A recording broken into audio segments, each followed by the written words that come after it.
Welcome to another Drug Chug episode. Today we'll talk about emollient laxatives and how they work, plus some pharmacology. Let's get into it. Here's everything we'll talk about in the video, timestamps down below, and there's a short quiz at the end.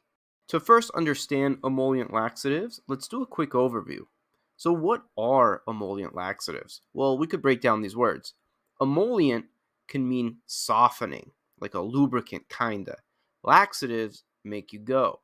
So, if you have a person that eats a burger, that burger goes to your stomach, and then it travels through your small intestine and large intestine, and eventually you go, right?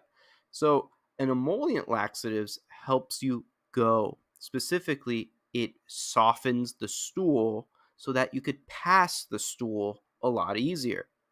And when we talk about emollient laxatives, there's really one king of emollient laxatives, which is easy for us to remember. It's Docusate. That's the generic name, also known as Colace. We'll talk about this more in detail, but just to know, it's very common over-the-counter remedy. People use it for constipation. They're used both in a community setting. Even hospitals use this medication. And when we talk about laxatives, it helps understand that there are different classes of laxatives. Here we have stimulant laxatives, bulk forming laxatives. In this video, we're talking about stool softeners, also known as emollients. There are osmotic laxatives. There's a bunch of different types of laxatives. And it's good to know that emollients are the stool softeners in all of these laxative classes. And the way they work, and again, we'll talk about this in detail, is their chemical structure is what allows it to be an emollient. The chemical structure allows it to soften stool. And it's very interesting, but we'll talk about that later in the video. So let's go one step deeper and let's talk about the mechanism of action of these emollient laxatives. Well, we said emollient laxatives are also known as stool softeners, and that makes the stool easier to pass. And it does that by increasing water and fat penetration in the stool. So let's go through this. Again, you eat that burger, it goes to your stomach, it goes through your small intestine and then the large intestine. And inside the large intestine, you're trying to push out stool naturally. Well, eventually you do pass the stool and you go to the bathroom. If you take Docusate, what happens is the molecule of Docusate has this lipophilic and this hydrophilic section of the structure. And all it does is essentially acts like soap. It's got this part that likes fat and it has this part that likes water. So what happens is it mixes with the stool so that it can help push through that stool easier. It softens the stool. It doesn't make it hard, right? Because you have these fats and this water that's helping it push through. And that's the beauty of Docusate because it's so simple.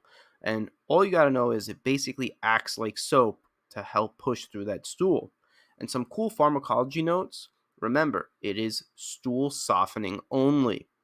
And that means it doesn't stimulate passing of stool. It just helps you push out stool naturally easier, right? It has nothing to do with pushing your large intestine to pass stool faster. It only softens. And again, I know I'm hitting this home, but it has that hydrophilic head and that lipophilic head on the chemical structure and makes it act like soap so it could help slip out the stool. Now that we know how emollient laxatives work, let's talk about when we use these medications. Well, the first one is to prevent constipation.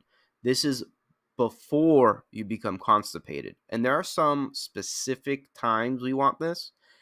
Anytime a patient has to avoid straining, that means pushing really hard, is when we would give this to prevent constipation. Great example, after surgery. When someone has surgery, the last thing you want is that body to be under more stress because they just got out of surgery. We want to prevent that, and we give them emollient laxatives. If a patient just had a heart attack, right, that is a huge indicator that we should probably use an emollient laxative so they don't strain more, right? We don't want to put more pressure on their heart. And if a patient has hemorrhoids or anal fissures, any issues, we can use emollient laxatives so that they can pass stool to prevent constipation. The second piece is probably where you'll see it also most often is when patients are on opioids. Opioids can cause induced constipation. So if a patient's taking any painkillers like morphine or oxycontin, we want to put an emollient laxative with a stimulant laxative. You need both. It's called the mush and push effect. You want to soften the stool with these emollient laxatives, but you also need a stimulant laxative to help push it through completely. The reason for that is opioids cause constipation. There's a mu receptor in the large intestine. It stops it from pushing, but emollient laxatives are a great product and it's almost key whenever a patient's on opioids. The last one, this is very weird. It's off label, but you can also use it as a cerminollytic, meaning it breaks down the wax in your ear. It's off label. Again, it just helps remove wax from the ear. It's not recommended. This is obviously a liquid version. There are better products on the market, but it's pretty interesting that you can use this in the ear technically, but it's not recommended. But overall, these emollient laxatives are very well tolerated. A lot of people take them, and they have a very big use case in our healthcare industry. Now that we know when to use emollient laxatives, let's talk about the dosing. So we talked about Docusate. Specifically, we're talking about Docusate sodium, also known as Colace. And here, it's a very easy dosing. Adults take anywhere from 50 to 300 milligrams by mouth, and you can divide that or you could use it as a single dose. It does take a while to work. The onset takes about 1 to 3 days to start seeing an effect.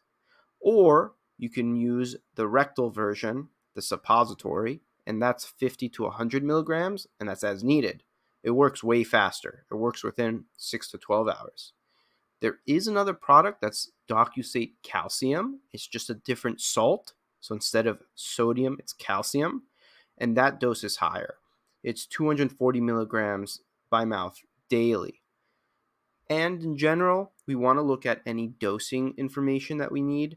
What's beautiful about Docusate is that there's no renal adjustment needed. So if a patient has poor kidney function, you don't have to factor that in the dosing, which is amazing.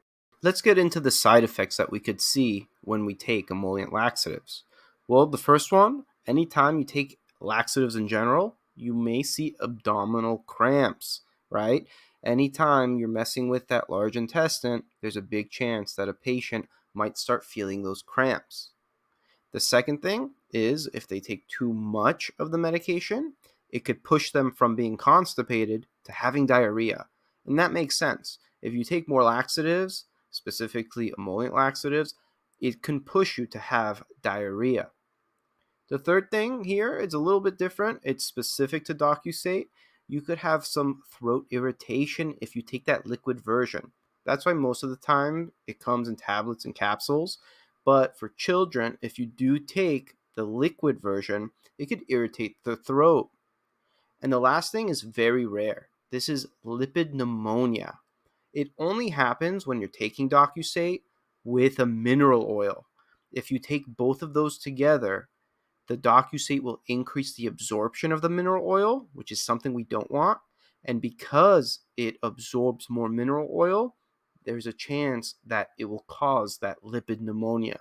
Again, very rare. So if a patient's on mineral oil, you do not want them to have Docusate on their profile. All right, we made it to the end. So let's do a quick summary and a short quiz at the end.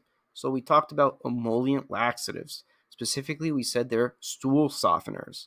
And anytime you take a laxative, it's supposed to help you pass stool.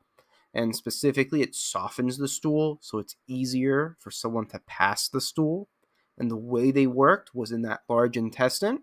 They work as a surfactant, basically a softener that mixes water and fat into the stool, helping you pass the stool easier. Remember, the structure had a lipophilic or a fat-liking end and a hydrophilic, a water-liking end on the chemical structure, allowing it to act like soap.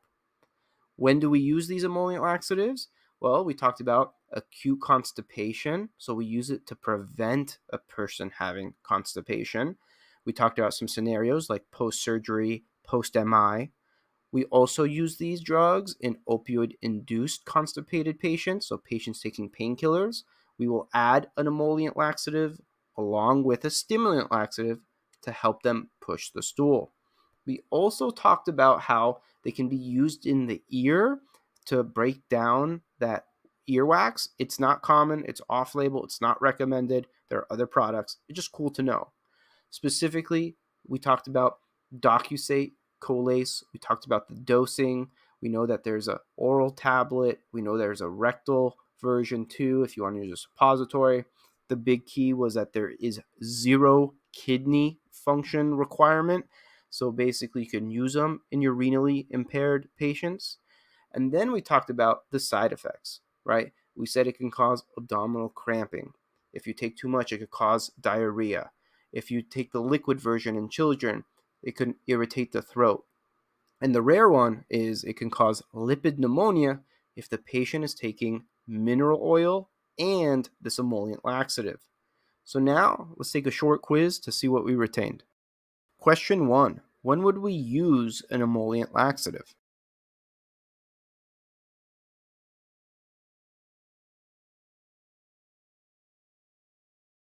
Question 2. Which of the following best describes the mechanism of action of emollient laxatives?